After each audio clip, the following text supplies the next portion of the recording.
नमस्कार दोस्तों, स्वागत है एक बार फिर से आपके अपने एजुकेशन चैनल एजुट्यूबर देव पर। तो दोस्तों, लेटेस्ट एजुकेशन अपडेट्स हों या फिर रिक्रूटमेंट वैकेंसीज से संबंधित कोई अपडेट्स हों तो वो सारी लेकर एक बार फिर से उपस्थित हो गया हूँ आपके सामने। लास्ट वीडियो की जो स्पेशलिटी रही, जो खासियत रही, जो विशेषता रही, वो ये रही कि वीडियो चैप्टर्स उसके डिस्क्रिप्शन में एडिट थे। इस वीडियो के डिस्क्रिप्शन में भी वीडियो चैप्टर्स ऐड करेंगे, जिससे आप सीधा उस अपडेट पर जंप कर पाओगे कि आपको कौन सी अपडेट देखनी है और कौन सी नहीं देखनी। तो कोई 30-40 मिनट का वीडियो पूरा देखने की ज़रूरत नहीं है। तो दोस्तों, सबसे पहली जो अपडेट है वो ये है कि पटवार भर्ती परीक्षा की आंसर की यानी कि उत्तर कुंजी जारी हो चुकी है। राजस्थान कर्मचारी चयन बोर्ड यानी कि RSMSSB की ओर से 23 और 24 अक्टूबर को आयोजित पटवार भर्ती परीक्षा के मास्टर प्रश्न पत्र और प्रारंभिक उत्तर कुंजी बोर्ड ने जारी कर दी। अब देखिए, मास्टर प्रश्न पत्र क्या है। देखिए, अलग अलग सीरियल वाइज होते हैं, अलग अलग सीरीज वाइज होते हैं क्वेश्चन पेपर्स। तो इसमें से एक ऐड किया है और उसी के आंसर की ऐड की है, तो उसके अनुसार आप अपने उत्तर वगैरह देख सकते हो। और इसके अलावा जो है, अभी ये प्रारंभिक उत्तर कुंजी प्रीलिम्स आंसर की इसलिए है कि इसके बाद फाइनल आंसर की जारी होगी। इस बीच में जो है आपत्तियां वगैरह आमंत्रित की जाएंगी। तो आपत्तियों का जो समय है वो 24 से 26 नवंबर तक है। तो आज 25 तारीख हो चुकी है। कल रात को 11:59 तक का जो है समय रहेगा इसमें। तो तब तक आप इसमें ऑनलाइन आपत्ति दर्ज करवा सकते हैं। अगली अपडेट तक बढ़ते हैं दोस्तों। देखिए, प्रथम वर्ष के विद्यार्थी, अभी कौन सा कॉलेज है ये है दोस्तों, कॉमर्स कॉलेज की बात हो रही है। कॉमर्स कॉलेज में छात्रों का धरना जारी। देखिए, धरना क्यों है। प्रथम वर्ष के विद्यार्थियों के लिए फ्रेशर्स पार्टी का आयोजन करने। BBA BCA, BBA means bachelor of business administration, BCA means bachelor of computer application की फीस किस्तों में लेने। BBA BCA की कक्षाएं सुबह किए जाने। इसके साथ ही छात्रों ने लाइब्रेरी में छात्रों के बैठने की व्यवस्था किए जाने सहित कई मांगों को लेकर जो है ये आंदोलन किया है, एक तरीके से प्रदर्शन किया है। अनिकेत ने बताया कि अपनी इन मांगों को लेकर कॉलेज प्रशासन को ज्ञापन दिया हुआ है। अब देखते हैं कि कॉलेज प्रशासन जो है क्या निर्णय लेता है। कुछ एक मांगे जो है मान भी ली गई हैं। अगली अपडेट की ओर बढ़ते हैं। देखिए, TC पर प्रति हस्ताक्षर और नाम जन्मतिथि संशोधन की जो भागदौड़ है वो अब थोड़ी सी कम हो जाएगी। देखिए कैसे, क्योंकि दोस्तों पहले ऐसा होता था, स्थानांतरण प्रमाण पत्र यानी कि TC ट्रांसफर सर्टिफिकेट पर प्रति हस्ताक्षर की खातिर अब विद्यार्थियों को जिला शिक्षा अधिकारी यानी कि डिस्ट्रिक्ट एजुकेशन ऑफिसर DO कार्यालय नहीं जाना पड़ेगा। अब ये काम जो है वो BO कर देंगे यानी कि ब्लॉक एजुकेशन ऑफिसर। तो दोस्तों, ब्लॉक एजुकेशन ऑफिसर जो होते हैं वो कम से कम 7 से 8 होते हैं लगभग ज़िले में। आपको पता, अलग अलग उपखंड होते हैं, उन पे ब्लॉक एजुकेशन ऑफिसर बैठते हैं। और DOs जो होते हैं वो अपने एक ज़िले में केवल एक ही होते हैं। अपने माध्यमिक के होते हैं एक, और एक प्राथमिक जो शिक्षा मुख्यालय होते हैं उनके होते हैं। तो इसीलिए अब ये थोड़ा सा आसान हो गया TC लेना, और उस पर सिग्नेचर वगैरह और नाम और जन्मतिथि में संशोधन जो है उसके लिए अब थोड़ा सा लंबी दूरी जो है वो कम ही दर्ज करनी पड़ेगी। अगली अपडेट दोस्तों देखिए क्या है। MLSU यानी कि मोहनलाल सुखाड़िया यूनिवर्सिटी की ओर से है, जहाँ पे LLB सेकेंड ईयर वर्ष के जो प्रथम प्रश्न पत्र है, देखिए लेबर एंड लॉ जो पेपर कोड है वो 7006 है। इसमें 26/11/2021 को आयोजित ना होकर ये जो प्रश्न पत्र है इसका आयोजन अब 13/12 को होगा। मतलब कि 26 तारीख यानी कि कल होना था, अब उसकी बजाय ये जो है 13 दिसंबर को होने वाला है। और देखिए, BCom LLB की बात करें तो थर्ड सेमेस्टर के प्रश्न पत्र torts and consumer protection law, जिसका पेपर कोड है BCom L303, उसके दोस्तों जो एग्ज़ाम है वो भी 26 को था, वो अब 4 को हो गया है। तो थोड़ा सा इसमें आपको अतिरिक्त समय मिल गया, तो एग्ज़ाम पोस्टपोन होने के कारण। अगली अपडेट देखिए, ये अपडेट जो है दोस्तों बहुत महत्वपूर्ण है उन बच्चों के लिए जो अभी स्कूल शिक्षा में है, स्कूल एजुकेशन में है, और साथ ही साथ उनके पेरेंट्स के लिए भी महत्वपूर्ण है, क्योंकि कक्षा 9वीं से 12वीं तक की जो अर्धवार्षिक परीक्षाएं हैं वो 13 से है, और इसके लिए जो समय है दोस्तों वो निश्चित हो चुका है कि कब कब एग्ज़ाम्स होंगे। और देखिए दोस्तों, इसमें जो एग्ज़ाम का पैटर्न क्या रहेगा वो देखिए। सबसे पहले तो कि 13 से 24 दिसंबर तक का जो है टाइम टेबल रहेगा, और बाकी स्कूल में जानकारी मिल ही जाएगी। अब देखिए, जो पैटर्न की बात करें कि किसका क्या अंक भार रहेगा, तो देखिए नॉन बोर्ड कक्षाओं के लिए प्रथम द्वितीय परख में कुल अंकों का 10% यानी कि 20-20 अंक, फिर अर्धवार्षिक के कुल अंकों का 30% यानी कि 60 अंक, और फिर वार्षिक परीक्षा में कुल अंकों का 50%, यानी कि ऐसे करके हर एक का डबल मतलब 100 अंक हो जाएंगे। तो ऐसे करके एक पैटर्न रहा, और इसी के बेसिस पे जो है एक इनका जो है भावी रिजल्ट भी जो है तैयार हो जाएगा। आगे बढ़ते हैं दोस्तों, अगली अपडेट। CM से गुहार लगाने को पैदल जाएंगी अध्यापिका। देखिए क्यों जा रही हैं। न्याय की मांग को लेकर पिछले 43 दिनों से कलेक्टर कार्यालय के सामने धरने पर और अनशन पर बैठी एक तृतीय श्रेणी अध्यापिका मुख्यमंत्री से न्याय की आस लगाने को लेकर अब बीकानेर से जयपुर पैदल जाएगी। अध्यापिका सुरेंद्र कौर न्याय दिलाने की मांग को लेकर धरना अनशन पर है और 24 नवंबर तक उन्होंने कहा है कि हमें न्याय नहीं मिला है और मिला भी नहीं है। ये 23 की अपडेट है, एक दिन शेष था। और दोस्तों देखिए उसके 22 की तो मैंने आपको अपडेट्स दे ही दी थी, तो अभी ये रवाना हो गई होंगी जैसा मुझे लगता है, क्योंकि एक दिन में तो अब देखो जागने को जाग ही जाए सरकार, लेकिन थोड़ा सा मुश्किल भी रहता है। आगे बढ़ते हैं दोस्तों, अगली अपडेट देखिए। सीबीएसई टर्म फर्स्ट की प्रायोगिक परीक्षाएं जो है वो शुरू हो चुकी है दोस्तों। लिखित परीक्षाएं जो है वो अभी होनी बाकी है, लेकिन जो प्रैक्टिकल एग्जाम्स है वो स्टार्ट हो चुके हैं। 10th और 12th की बात हो रही है। अब देखिए केंद्रीय माध्यमिक शिक्षा बोर्ड यानी कि सीबीएसई की 10वीं और 12वीं की टर्म फर्स्ट की जो है प्रायोगिक परीक्षा शुरू हो चुकी है। इसमें विज्ञान और कला संकाय से जुड़े सब्जेक्ट शामिल हैं। सीबीएसई 2021-22 सत्र के लिए जो है ये दोस्तों एग्जाम्स है और इसमें आर्ट्स और अपने साइंस के जो है सब्जेक्ट्स हैं जिनके प्रैक्टिकल हैं, कॉमर्स के तो होते नहीं हैं। तो ये पूरी अपडेट आपके सामने है कि किस किस विषय के होते हैं। 30 दिसंबर तक चलेंगी, 10वीं की 11 दिसंबर तक चलेंगे प्रैक्टिकल्स। अगली अपडेट की ओर बढ़ते हैं दोस्तों। देखिए अलवर में शिक्षक पात्रता परीक्षा 2021 में बीएड अंतिम वर्ष के हजारों विद्यार्थियों को रीट में चयन हो गया है, जिन्हें सरकारी नौकरी लगने का भरोसा है। 125 से प्लस अंक है तो जाहिर सी बात है भरोसा होगा, यकीन होगा। लेकिन वे असमंजस में है कि इस साल अंतिम वर्ष पास होने वाले विद्यार्थियों को सरकार वरीयता सूची में शामिल करेगी या नहीं करेगी। राजऋषि भर्तृहरि मत्स्य विश्वविद्यालय बीएड अंतिम वर्ष के विद्यार्थियों की परीक्षा ले रहा है, जिनके विद्यार्थी काफ़ी समय से ये मांग कर रहे थे। अब देखिए ऐसा दोस्तों, जो रूल था, नोटिफिकेशन जो आई थी रीट की, उसके अनुसार जो है आपको रीट के रिजल्ट तक, जो अभी कुछ ही दिन पहले जारी किया गया, उसमें ये लिखा गया था कि रीट के रिजल्ट तक जो है आपका जो मिनिमम क्वालिफिकेशन है, जो न्यूनतम योग्यता है, वो पूरी हो जानी चाहिए। लेकिन अब जो है जब अभ्यर्थियों ने आंदोलन किए, इवन 140 से ऊपर भी कई सारे ऐसे अभ्यर्थी थे जो कह रहे थे कि सर हमारे बीएड जो है वो क्लियर नहीं है फाइनल ईयर, तो इसमें कुछ कीजिए। तो सरकार जाहिर सी बात है युवाओं के वोटों से चलती है और युवा ही हैं जो फिर आगे टीचर बनना चाहते हैं। तो फिर उनके कहने पर सरकार ने इस नियम में संशोधन किया और ये नया रूल बनाया कि जो अभी 3rd ग्रेड के फॉर्म भरे जाएंगे, दैट मीन्स कि जो प्राइमरी और अपर प्राइमरी यानी कि प्राथमिक 1 से 5वीं और उच्च प्राथमिक यानी कि 6ठी से 8वीं तक पढ़ाने वाले जो शिक्षक लगाए जाएंगे, अभी 33,000, 35,000, 31,000 का आंकड़ा चल रहा है, 50,000 की भी डिमांड है। तो उसमें जो है आपको फॉर्म भरने की अंतिम तिथि जो दी जाएगी उस तक आपके बीएड फाइनल ईयर का रिजल्ट आ जाना चाहिए। तो ये छोटी सी छूट दी गई है। अब देखिए जल्द से जल्द जो है इनका रिजल्ट वगैरह क्लियर हो जाए तो अच्छी बात है, नहीं तो फिर ये अभ्यर्थी बाहर हो जाएंगे। अगली अपडेट देखिए, स्नातक प्रथम वर्ष में बिना पास का फॉर्मूला परेशानी कैसे बन गया। स्नातक प्रथम वर्ष में बिना परीक्षा दिए विद्यार्थियों को, जो बिना परीक्षा दिए पास किया है, वो फॉर्मूला है वो परेशानी बन गया। क्योंकि दोस्तों देखिए अलवर जिले के 32,000 विद्यार्थियों को बिना परीक्षा दिए पास किया, उसमें 12th के 10th के अंक जोड़े जाने, लेकिन 10वीं के अंकों का ऐसा है कि वो पहले इन्होंने मार्कशीट वगैरह ली नहीं है, 12th की ली है और उसी के बेस पे एडमिशन करा दिया। अब जो है विद्यार्थियों को लिंक वगैरह भेजे गए, कहा कि आप ऑनलाइन अपने 10th के मार्क जो है वो डालिए ताकि उस बेसिस पे आपका जो है रिजल्ट बनाया जा सके फर्स्ट ईयर का। तो राजऋषि भर्तृहरि मत्स्य विश्वविद्यालय अलवर की हम लोग बात कर रहे हैं। अगली अपडेट देखिए दोस्तों, इंजीनियरिंग टेक्निकल फील्ड के संबंध में ये पूरी अपडेट है। 26,294 रैंक पर छात्रा और 14,983 रैंक पर जो है छात्र को मिला है आईआईटी। और सरकारी इंस्टीट्यूट में हर कोई चाहेगा कि हम इंजीनियरिंग वगैरह करें, तो उसके लिए IIT, NIT, triple IT, GFTI वगैरह जो है अलग अलग तरह के कॉलेजेस होते हैं जिनके लिए ये सारी व्यवस्था रहती है। और देखिए किन विद्यार्थियों को जो है 26,294 रैंक पर जो छात्राएं थी उनको मिला है सरकारी इंस्टीट्यूट, और छात्र जो 14,983 रैंक पे थे, यानी कि छात्रों को थोड़ा ज़्यादा टफ कंपटीशन फेस करना पड़ा है यहाँ पे, तो वो आगे टेक्निकल में अपना जो है एक तरीके से भविष्य बना सकेंगे, फ्यूचर बना सकेंगे। अगली अपडेट देखिए, अब पोर्टल पर दर्ज होगा स्कूलों के बैंक खातों का विवरण। अब कौन सी स्कूल, ये प्राइवेट स्कूल की दोस्तों बात है। राज्य के सभी सरकारी स्कूलों को अपने बैंक खातों तथा लेन देन संबंधी जानकारी साला पोर्टल पर साझा करनी होगी। तो सरकारी का तो है ही है, बाकी जो भी संस्थान है उनके लिए भी जो है अभी कुछ ही दिन पहले प्राइवेट के लिए भी जारी हुए थे दिशा निर्देश।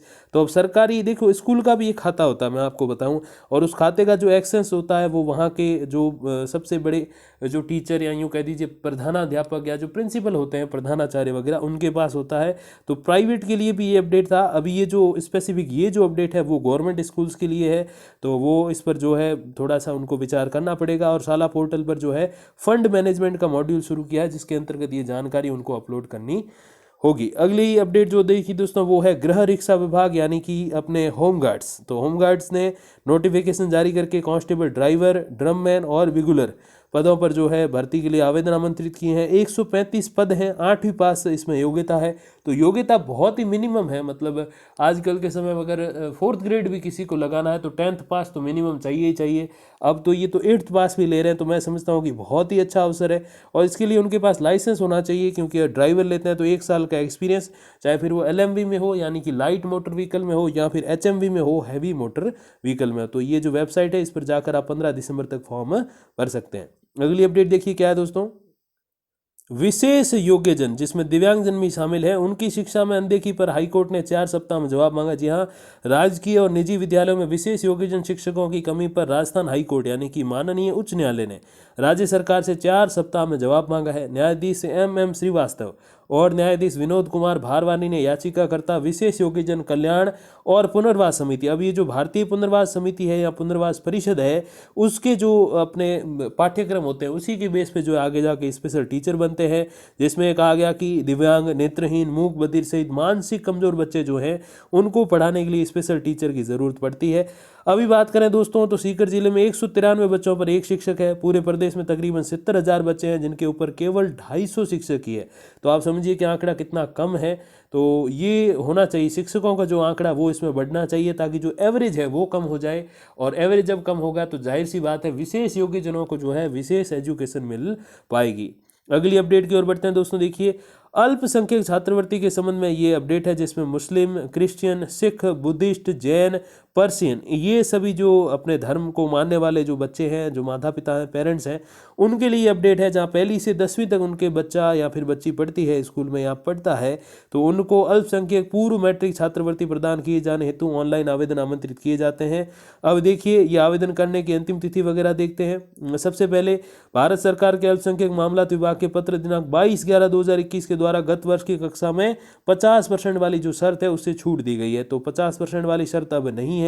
अब इसके अलावा देखें तो देखिए, आवेदन की जो अंतिम तिथि है वो 15/12/2021 है। तो मतलब आपको 15/12 तक का जो है वेरिफिकेशन देना होगा, लेकिन आवेदन फॉर्म भरने की जो लास्ट डेट है वो 30 नवंबर तक रहेगी।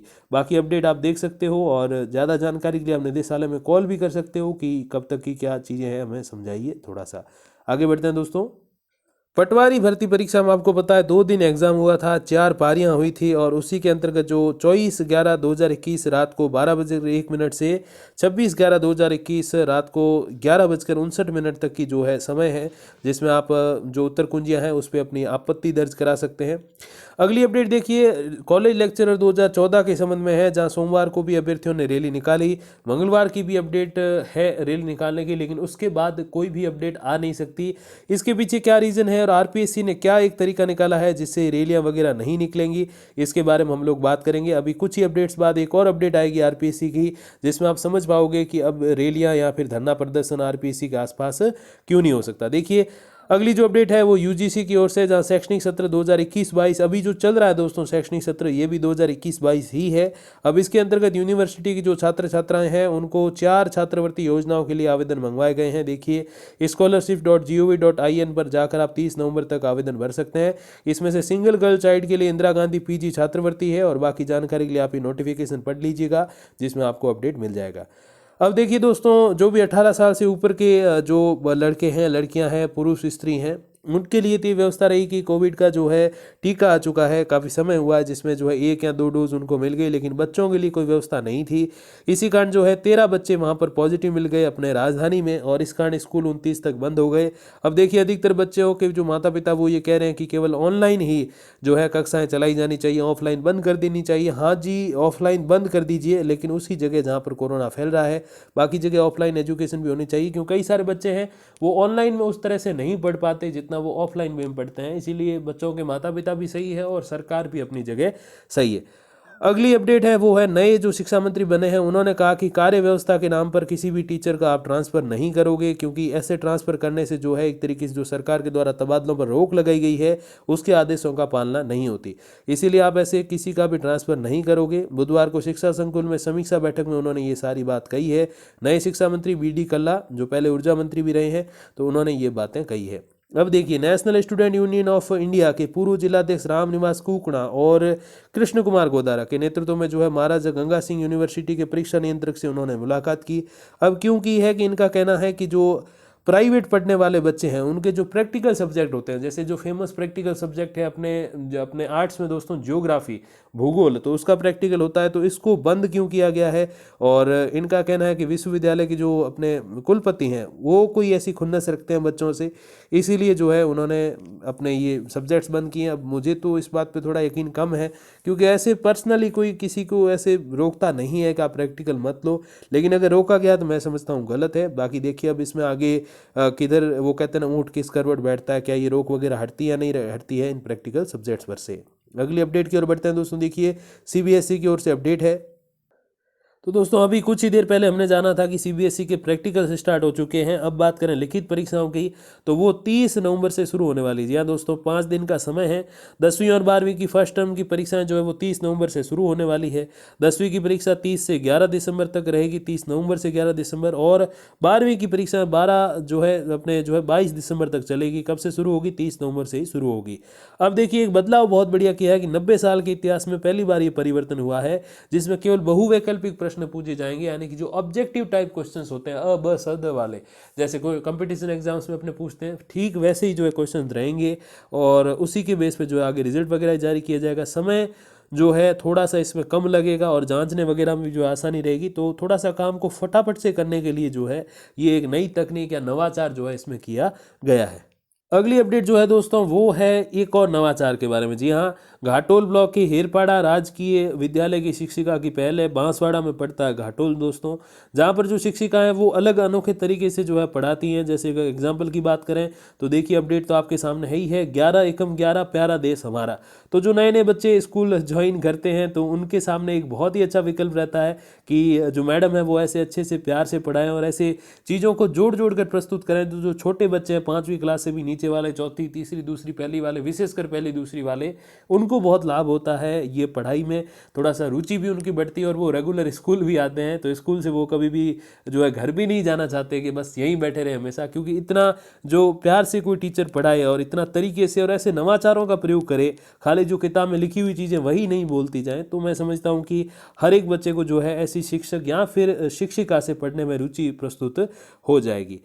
अगली अपडेट दोस्तों जो है वो MLSU से है, मोहनलाल सुखाड़िया यूनिवर्सिटी की ओर से, जहां अलग अलग एग्जाम्स के जो है एग्जाम डेट जो है स्थगित करके नई एग्जाम डेट जारी की गई है। सबसे पहले LLB जो है फर्स्ट ईयर की बात करें तो 25 नवंबर को, यानी कि आज एग्जाम होना था, लेकिन वो 15 दिसंबर को होगा। फिर देखिए BCom LLB है, और पूरी अपडेट जो है तकरीबन 14 सब्जेक्ट्स दोस्तों इसमें है, और उनकी पुरानी तिथियाँ आपके सामने हैं 25 और 26, और नई तिथियाँ भी जो है बिल्कुल जारी की जा चुकी हैं। तो कब कब एग्जाम है बिल्कुल पूरा आप देख सकते हो डिटेल, मैंने अपडेट को स्क्रॉल कर दिया, आप जरूर देख लीजिएगा। अगली अपडेट जो है दोस्तों वो है प्रारंभिक शिक्षा और उच्च प्राथमिक, जो अपने प्रारंभिक शिक्षा में प्राथमिक और उच्च प्राथमिक स्कूलें जो होती हैं, मतलब प्राइमरी और अपर प्राइमरी, उसमें स्टाफिंग पैटर्न के बारे में बातें हैं। जहाँ 24 नवंबर से शुरू होकर 14 दिसंबर तक स्टाफिंग पैटर्न चलेगा। ये समीक्षा 31 अक्टूबर तक स्कूलों में छात्र संख्या के आधार पर की जाएगी। जिन स्कूलों में नामांकन बढ़ा है उनमें पद आवंटन, और जहाँ छात्र संख्या कम है वहाँ से अधिशेष शिक्षकों को हटाया जाएगा। अब देखिए, इसका क्या मतलब है कि कई सारे स्कूल ऐसे जहाँ पे नए बच्चे बहुत सारे आए, तो जो एवरेज है 35 से 40 शिक्षक एक एवरेज रहता है, उस पे 40 बच्चों में जो है एक शिक्षक होना चाहिए। ये एवरेज जो है खराब हो रहा है, मतलब जिसमें 50 या 60 बच्चे हो चुके हैं, एक एवरेज के बेस की मैं बात कर रहा हूँ एक शिक्षक के भरोसे, तो उसमें थोड़े और पद सर्जित करके शिक्षक ऐड किए जाएंगे। और कई बार पहले 40 बच्चे थे एक शिक्षक के अपर, तो अगर बात करें तो उसमें अभी 30 रह गए या 25 का एवरेज आ रहा है, तो एक शिक्षक की या 2 शिक्षक की पोस्ट ऑल ओवर जितने भी हैं कम करके वही एवरेज वहाँ लागू किया जाए, उन शिक्षकों को जो है ट्रांसफर करके दूसरी जगह भेज दिया जाए। तो इसी को स्टाफिंग पैटर्न कहा जाता है, मतलब बच्चों के अनुपात में शिक्षकों की उपस्थिति होनी चाहिए, और बच्चे कम हैं तो शिक्षक कम, और बच्चे ज़्यादा हैं तो फिर शिक्षक भी ज़्यादा। 35-40 का एवरेज यहाँ पे लेके चलते हैं। तो ये कुछ एक स्टाफिंग पैटर्न के नियम होते हैं। और वही बात दोस्तों सेम है यहाँ पर देखिए कि प्री प्राइमरी में प्रवेश प्रक्रिया पूरी कक्षाएं कब से ये पता नहीं। ये जो है दोस्तों इंग्लिश मीडियम की जो है अपडेट है, जहाँ पर Mahatma Gandhi English medium school में इंटरव्यू के माध्यम से प्राइमरी, अपर प्राइमरी और सेकेंडरी की जो सेकंड ग्रेड वगैरह टीचर है उनको वहाँ पे बुलाया गया, इंटरव्यू के बेसिस पे वहाँ लिया गया। और अब जो है स्कूलें कब से शुरू होगी, ये थोड़ा सा प्रश्न चिन्ह है। और बाकी क्योंकि यहाँ प्री प्राइमरी के भी जो है अपने क्लासेस होते हैं, जैसे केजी, यूकेजी, प्रेप वगैरह, नर्सरीज जिसको बोलते हैं, तो उसमें फिर खिलौने वगैरह भी चाहिए, तो उनके लिए मॉन्टेसरी पद्धति होती है और उसको पढ़ाने के लिए वहाँ जैसे मैंने कहा कि प्ले सामग्री भी चाहिए, तो वो अभी आई नहीं है, तो उसका यहाँ पर वेट किया जा रहा है। तो टीचर सेम है, बस प्रोसेस थोड़ी सी अलग है, इंग्लिश मीडियम है और वो हिंदी मीडियम है। अब देखिए दोस्तों, अगली अपडेट जो है, 2 सरकारों के नियम बदलने के बावजूद राज्य के 11 इंजीनियरिंग कॉलेज को स्थायी प्राचार्य नहीं मिले। जी हाँ, 2 बार फॉर्म भराने के बावजूद नतीजा नहीं निकला, कॉलेजों में रीडर ही कार्यवाहक प्राचार्य बने। अब देखिए, प्राचार्य मीन्स लेक्चरर, तो लेक्चरर का टोटा वहाँ पर क्यों आ गया, क्योंकि जो टेक्निकल एजुकेशन है उसको सरकार ने समितियों के अंडर दे दिया था। अब समितियों के अंडर क्या हुआ कि जो 35-40 हज़ार, जो अगर विद्यासंबल योजना की मैं बात करूं, जो टेक्निकल लेक्चरर है वो 15 से 20 हज़ार लेता है, जो नॉर्मल एजुकेशन का लेक्चरर है वो 35 से 40 हज़ार लेता है, तो वही यहाँ पर आकर क्या है 5 से 10 हज़ार में आ जाते हैं। तो 20 हज़ार में काम करने वाला व्यक्ति कभी भी 5 हज़ार में काम नहीं करेगा। इतना हाई प्रोफाइल जिसने पढ़ाई करी है, तो मैं समझता हूँ कि कभी भी वो इन समितियों के अंडर काम नहीं करेगा। इसीलिए यहाँ पर जो है लेक्चरर का टोटा हो गया है, लेक्चरर की कमी हो गई है, तो सरकार की जिम्मेदारी है और सरकार ने ऐसी ही जो है समितियों के अंडर अगर काम करती चली गई तो पूरा हायर एजुकेशन का एक तरीके से, जो मारवाड़ी में कहते हैं, भट्टा बैठ जाएगा, पूरी वो व्यवस्था जो है वो खराब हो जाएगी। क्योंकि ऐसे लोग 5 हज़ार में पढ़ाने वही आएगा जो बिल्कुल भी कुछ नहीं जानता, फेक डिग्री वाला, और जो ओरिजिनल जिसने मेहनत कर करके डिग्रियां ली हैं, योग्यताएं प्राप्त की है, वो कभी भी इतने कम पेमेंट में काम नहीं करेगा। तो सरकार खुद जिम्मेदार है इसके लिए।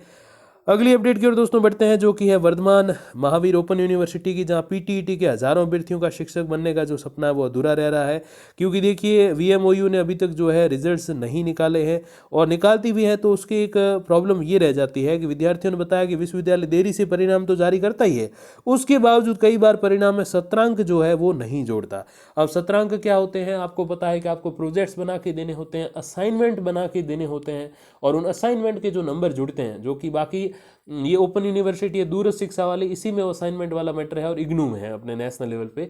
बाकी जो नॉर्मल है जेएनवीयू, एमडीएसयू, एमजीएसयू, एमएलएसयू, आरयू, इनमें नहीं होता। यूओके यूनिवर्सिटी ऑफ कोटा, उनमें नहीं होता। तो रेगुलर यूनिवर्सिटी में नहीं होता, इन ओपन वाली में होता है। दूरस्थ शिक्षा डिस्टेंस एजुकेशन में होता है, तो वही नंबर उसमें नहीं ऐड करते, तो फिर वो आधी अधूरी डिग्री रहती है, और आधी अधूरी डिग्री के बेस पे फिर आपको पता है कि आगे कोई भी काम बनता नहीं है। तो वीएमओयू भी ढीला पूरा है, और इसके कारण जो है शिक्षक बन के भी नहीं बन पाते। अगली अपडेट जो है दोस्तों, फेक चैनल्स, फेक न्यूज़ वगैरह आपने देखी होंगी, बट अब फेक बुक्स भी आ चुकी हैं। जी हाँ, बिल्कुल फर्जी बुक्स हैं। सरकार की लेट लतीफ़ी ने प्रदेश में 12वीं भूगोल के विद्यार्थियों से लूट की राह खोल दी है। 4 महीने बाद बोर्ड परीक्षा आने वाली है। राजस्थान में राज्य पाठ्य पुस्तक मंडल ने 12वीं भूगोल प्रयोगात्मक कार्य अभ्यास पुस्तिका नहीं छापी है, और इसके कारण ऐसी फेक पुस्तकें जो है चल रही है। विक्रेता कह रहे हैं कि ये ले लो, ये सेम ही है, बट थोड़ा सा इसमें थोड़ा क्या बहुत ज़्यादा फर्क है। एक सरकार जारी करे और एक ऐसे फेक अलग अलग कोई जो छापने वाली एजेंसियां वो जारी करें, तो बहुत ज़्यादा फर्क आ जाता है। अगली अपडेट की ओर दोस्तों बढ़ते हैं, जिसमें आरएसएम एसएसबी की ओर से एक विज्ञप्ति जारी की गई है। मोटर वाहन उप निरीक्षक भर्ती, सीधी भर्ती है। देखिए, मोटर वाहन उप निरीक्षक में 197 पद हैं। लेवल 10 का जो है वेतनमान है। आयु की बात करें तो 18 से 40 के बीच में होनी चाहिए। सामान्य वर्ग की 450 रुपये फी है। ओबीसी वगैरह जो है, या ईडब्ल्यूएस है, या फिर एमबीसी है, जिसको पहले एसबीसी बोलते थे, उसके 350 रुपये। एससी एसटी की बात करें तो 250। अब देखिए, इसमें एलिजिबिलिटी क्या क्या है। एलिजिबिलिटी की अगर हम बात करें, योग्यता की करें, तो किसी मान्यता प्राप्त बोर्ड से 10वीं उत्तीर्ण होना चाहिए, मतलब खाली 10वीं चाहिए ऐसा नहीं है। 3 वर्षीय मैकेनिकल इंजीनियरिंग, ऑटोमोबाइल इंजीनियरिंग में डिप्लोमा, या फिर भारत सरकार अथवा राज्य सरकार से घोषित इसके समकक्ष कोई डिप्लोमा वगैरह है, डिग्री है, तो वो होनी चाहिए। फिर एक प्रतिष्ठित ऑटोमोबाइल कंपनी में या कार्यशाला में पेट्रोल और डीजल इंजन के हल्के मोटर वाहन, जो एलएमवी होते हैं, लाइट मोटर व्हीकल्स, भारी मालवाहक और भारी यात्री वाहनों की मरम्मत का कम से कम 1 साल का एक्सपीरियंस होना चाहिए। साथ ही साथ मोटरसाइकिल, भारी माल वाहनों और भारी यात्री वाहनों को चलाने के लिए परिवहन श्रेणी का ड्राइविंग लाइसेंस, मतलब ड्राइविंग लाइसेंस भी हो, 10वीं पास भी हो, योग्यता भी हो इंजीनियरिंग वाली, मैकेनिकल इंजीनियरिंग या ऑटोमोबाइल इंजीनियरिंग। साथ ही साथ पेट्रोल डीजल वाहनों को रिपेयर करने का भी एक्सपीरियंस हो। इसके साथ बस हिंदी आनी चाहिए और संस्कृति का ज्ञान होना चाहिए। इस बेसिस पे आप आवेदन कर सकते हो। 2 दिसंबर से 31 दिसंबर तक का टाइम है, और इस टाइम में आप फॉर्म भर सकते हो। बाकी हेल्पलाइन वगैरह अवेलेबल है, कोई भी जानकारी चाहिए तो कॉल कर लीजिएगा। अगली अपडेट देखिए क्या है। RSMSSB की ओर से एक और विज्ञप्ति निकाली गई है। क्या है? सहायक जनसंपर्क अधिकारी सीधी भर्ती। देखिए 76 पद हैं, लेवल 10 का पे मैट्रिक्स है, आयु 18 से 40 बिल्कुल सिमिलर है, परीक्षा शुल्क भी सिमिलर है। अब देखिए यहाँ पर योग्यता में थोड़ा अंतर है। देखिए सबसे पहले भारत में किसी मान्यता प्राप्त विश्वविद्यालय से स्नातक यानी कि BA BSc BCom BE BCA वगैरह जो भी बैचलर की डिग्री होती है वो सब होनी चाहिए, उसमें से कोई एक, सब तो नहीं, एक होनी चाहिए। और इसी के साथ साथ समाचार पत्र कार्यालय या फिर राज्य सरकार अथवा भारत सरकार के जनसंपर्क विभाग में पत्रकारिता का 3 वर्ष का अनुभव होना चाहिए। मीडिया में काम करने का 3 साल का जो है एक्सपीरियंस होना चाहिए। जर्नलिज्म जिसको बोलते हैं वो 3 साल का एक्सपीरियंस होना चाहिए। साथ ही साथ जर्नलिज्म में जो डिग्री होती है या डिप्लोमा होता है वो होना चाहिए जो कि स्नातक के स्तर का हो। हिंदी या अंग्रेजी में स्नातकोत्तर डिग्री धारकों को अभी अधिमान जो है दिया जाएगा।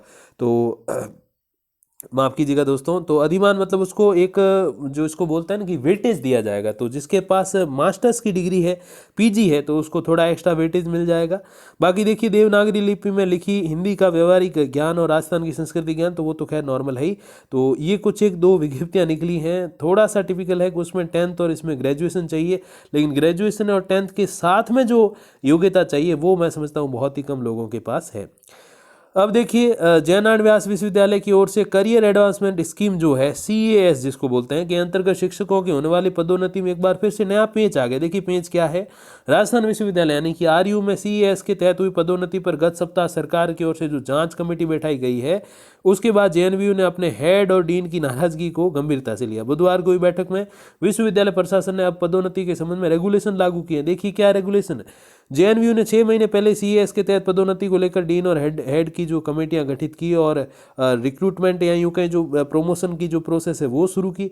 अब देखिए इसमें आगे पेंच जो है वो ये है कि CAS के तहत वर्ष 2008 और 2012-13 में भर्ती हुए शिक्षकों की प्रमोशन किए जाने हैं। इसमें भर्ती हुए कुछ शिक्षकों ने अपने स्कूली अनुभव और JNVU में जो इतर अन्य महाविद्यालयों के शिक्षण अनुभव को भी साथ में जोड़ा है, जबकि गेस्ट फैकल्टी का भी जोड़ दिया। जबकि नियम ये है कि जिस यूनिवर्सिटी में प्रमोट आप हो रहे हो उसी का एक्सपीरियंस मान्य होता है, दूसरी का मान्य नहीं होता। लेकिन इन्होंने क्या किया, पहले जहां पढ़ा है वो भी जोड़ दिया, पहले यूनिवर्सिटी या कॉलेज में पढ़ा है वो जोड़ दिया, गेस्ट फैकल्टी में काम किया वो जोड़ दिया। लेकिन अब यहाँ रूल ये बनता है कि जिस यूनिवर्सिटी में आप हो उसी यूनिवर्सिटी में आपने कितना पढ़ा है वो ही होना चाहिए। तो यही कारण जो है ये थोड़ा सा रुक गया है। अब देखिए सरकार से पूछा क्यों नहीं, ये भी एक प्रश्न किया जा रहा है। बाकी देखिए दोस्तों, जिला मुख्यालय स्थित महात्मा गांधी राजकीय महाविद्यालय नहीं, माफ कीजिएगा, विद्यालय है, स्कूल है, कॉलेज नहीं है, नागौर में इंग्लिश मीडियम के अध्यापक लेवल प्रथम यानी कि पहली से 5वीं के रिक्त पदों पर 2 पद रिक्त है। उनके साक्षात्कार जो है शुक्रवार को यानी कि कल होने वाले हैं। जिला शिक्षा अधिकारी ने ये जानकारी दी। मोस्टली तो सीटें भर गई है, बट यहाँ थोड़ा रह गया। 9 से 11 बजे तक का जो है समय है। डॉक्यूमेंट्स लेके जाइएगा और वहाँ आपको फॉर्म मिल जाएगा, फॉर्म भर के आप जमा करा दीजिएगा, फिर आपका जो है इंटरव्यू होगा। अगली अपडेट की ओर बढ़ते हैं। RPSC के निकटवर्ती क्षेत्र में निषेध आ गया। जो पिछली कॉलेज लेक्चरर 2014 की अपडेट थी, जिसमें मैंने कहा कि अब कोई भी व्यक्ति यहाँ पे जो आंदोलन करना है, भूख हड़ताल करना है या अनशन करना है या जो ऐसा कुछ जो विरोध प्रदर्शन है वो नहीं कर पाएगा, क्योंकि जिला कलेक्टर और जिला मजिस्ट्रेट प्रकाश राज पुरोहित ने दंड प्रक्रिया की धारा 144 के अंतर्गत प्रदर्शन शक्तियों का उपयोग लेते हुए राजस्थान लोक सेवा आयोग की 300 मीटर की परिधि में जो है 60 दिन के लिए निषेधाज्ञा लगा दी है। तो इसमें अब कोई भी जाम करना, प्रदर्शन करना, धरना करना वगैरह जो है नहीं होगा। यहाँ पर पुलिस और होमगार्ड के आपको जवान खड़े नजर आएंगे। तो देखिए जैसे पहले मैंने स्टाफिंग पैटर्न की बातें कही थी, तो वही यहाँ पर चीज़ें हैं। जहाँ नामांकन कम मतलब बच्चे कम पढ़ते हैं वहाँ से शिक्षकों को हटा के दूसरी जगह लगाया जाएगा, और जहाँ ज़्यादा है वहाँ पर नए पद सर्जित करके बच्चों को वहाँ भेजा जाएगा। अब देखिए अगली अपडेट जो है वो रीट 2021 के संबंध में है, जहाँ रीट पेपर लीक और नकल प्रकरण में SOG यानी कि स्पेशल ऑपरेशन ग्रुप ने बुधवार को आरोपियों के विरुद्ध अतिरिक्त मुख्य न्यायाधीश मजिस्ट्रेट कोर्ट में जो है करीब 1900 प्रश्नों की पूर्ण चार्जशीट पेश की। ये बोलेरो है, सबसे पिछले भाग में आप देख सकते हो कितनी बड़ी चार्जशीट्स हैं। ATS के अतिरिक्त पुलिस अधीक्षक सतवीर सिंह के नेतृत्व में जो है ACGM अनीता चौधरी की अदालत में 26 आरोपियों के विरुद्ध चार्जशीट पेश की गई है, जिसमें आप देख सकते हो कि कितनी लंबी चौड़ी चार्जशीट है, और इसमें पूरे नकल प्रकरण का जो है कच्चा चिट्ठा इसमें रहने वाला है। अब अगली अपडेट देखिए दोस्तों, 55% अभिभावकों ने कहा कि अभी भी ऑनलाइन स्कूल चलने चाहिए, ताकि जो बच्चे नहीं जा पा रहे हैं किसी कारण से, यहाँ जिनके माता पिता को डर लगता है कोरोना वाला, तो वो घर बैठे ही जो है उनको पढ़ने का अवसर मिल सके, तो उनसे वो अवसर छिने नहीं। तो ऐसी जो है डिमांड की गई है। अगली अपडेट देखते हैं दोस्तों, ओबीसी में शामिल नहीं करने पर जवाब मांगा गया। पंचवर्षीय विधि प्रवेश जो 5 साल का जो लॉ का एडमिशन होता है उसमें ज़्यादा अंक लाने वाले एमबीसी वर्ग के छात्रों को ओबीसी में शामिल क्यों नहीं किया गया, इसको लेकर राजस्थान हाईकोर्ट ने नोटिस जारी किया। क्यों आपको पता हर जगह एमबीसी को अलग डिफरेंट जो है आरक्षण नहीं है। जैसे जनरल में से ईडब्ल्यूएस बना है, जैसे ठीक वैसे ओबीसी में से जो है एमबीसी या एसबीसी बना है। अब देखिए दोस्तों, अंतिम अपडेट की ओर आ चुके हैं हम लोग। स्टेनोग्राफर भर्ती में अतिरिक्त परिणाम जारी हुआ है। राजस्थान कर्मचारी चयन बोर्ड यानी कि आरएसएमएसएसबी की ओर से मंगलवार को स्टेनोग्राफर भर्ती परीक्षा का अतिरिक्त परिणाम जारी किया गया। परिणाम में 16,051 नए अभ्यर्थियों को दूसरे चरण की परीक्षा के लिए योग्य घोषित किया गया है। चयन बोर्ड के अध्यक्ष हरिप्रसाद शर्मा ने बताया कि हाईकोर्ट के निर्देशों पर स्टेनोग्राफर भर्ती परीक्षा का अतिरिक्त परिणाम जारी किया गया है। तो 16,000 अभ्यर्थी जो है वो दूसरे चरण के लिए योग्य हो गए। तो ये काफ़ी समय से डिमांड भी थी और इसमें थोड़े से वो नोटिफिकेशन में कुछ नियमों को लेकर गड़बड़ थी, तो वो माननीय उच्च न्यायालय ने इसमें क्लियर कर दिया। अब देखिए दोस्तों, ये थी पिछले 2 दिन और आज की अपडेट्स थी, टोटल 3 दिन की। आगे देखिए जो भी अपडेट्स आएंगी तो मैं जैसे समय मिलेगा, अगर रोज़ मुझे समय मिलता है तो मैं 1 दिन की अपडेट पे ही वीडियो ले आऊँगा, और नहीं मिलता तो फिर 2 या 3 दिन भी लग जाते हैं, उसके लिए मैं क्षमा चाहूँगा। थोड़ा सा अपडेट्स ओल्ड भी हो जाती हैं। तो यही दोस्तों ऑथेंटिक इन्फॉर्मेशन है। बाकी जो भी जानकारी आएगी तो मैं आप तक पहुँचा दूंगा वीडियोज़ या फिर ऐसे किसी एजू अपडेट के माध्यम से। तब तक के लिए दोस्तों धन्यवाद, नमस्कार।